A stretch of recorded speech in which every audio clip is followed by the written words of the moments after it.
Улаанбаатар трамвай төсөл 2 шугамтай. Цуслангийн бүсээс Сүхбаатарын талбай чиглэлд 11 км 16 зогсоолтой байх юм. Сүхбаатарын талбайгаас архивын ерөнхий газар хүртэл 15 км 23 зогсоолтой төлөвлөжээ.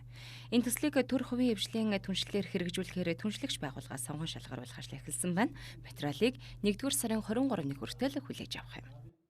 Улаанбаатар трамвай төслийн давуу тал бол байгаль орчин нээлттэй 100% цахилгаан нам тавцанд их багтаа хэмжээний нийтийн тээврээр хэрэгсэл байх юм. За бид нэг чиглэлд оргил цагтаа 6900 зорчигч тээвэрлэнэ гэдэг урьдчилсан тооцоо техник эдийн засгийн үндэслэлийн хүрээнд батлагдсан байж байгаа.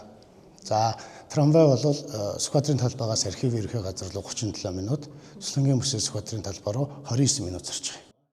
Улаанбаатарчууд трамвай ашиглаж эхэлбэл авто замын төвөгжрлийг 20-25% бууруулах тооцоолол гаргасан байна. Бүтээн байгуулалтын ажлыг 3 жилээр төлөвлөсөн 2028 он гэхэд ашиглалтад орно гэлээ. Улсын их хурлын даргын захирамжаар Монгол улсын хэмжээнд 12 ажлын хэсэг гарч ажиллаж байгаа гэлээ. Хот байгуулалтын чиглэлээр санал дүгнэлт боловсруулах, Улаанбаатар хотод тулгамдж байгаа асуудлуудтай газар дээр нь танилцаж, хуулийн төсөл боловсруулах ажлын хэсэг гарсан байна. За энэ ажлын хэсгийг их хурлын гишүүн Алдар Жавхлан ахалж байгаа юм. Тэд өнөөдөр Улаанбаатар хотын томоохон төслөд болох трамвай болон дүүжин тээврийн төслийн явцтай танилцсан юм. Ойрын үед бас Улаанбаатар хот 14 хот болох тухай асуудлууд яригдж байгаа, хойшлохоор болж байгаа. Тэр хуулийн төслийг бид бас ажиллаж, хуулийн төслийг хойшлуулах, хуулийг санаачлахаар бас ажиллаж байгаа. Мөн нийслэл хотын одоогийн засаг захиргааны бүтцээс өөрчлөлтийг саналыг бас гаргахаар манай ажлын хэсэг ажиллаж байна.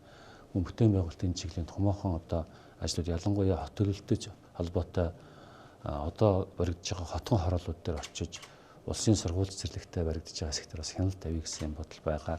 Гэх мэтчлээ олон ажлууд нар манай ажлын хэсэг төлөвлөж байна. Ер нь улсын их хурлын даргын энэ захирамжаар бол хот байгуулалттай холбоотой бүхий л одоо асуудлууд дээр нэгдсэн нэг ажлын хэсэг гарч мэрэгшиж ажиллана гэсэн юм зорилготой байгаа. Тэгэхээр одоо манай ажлын хэсгийн анхны одоо уулзалт бол нийслэл хотын трамвай болоод дүүжин тээврийн төсөл дээрээс ажиллалаа.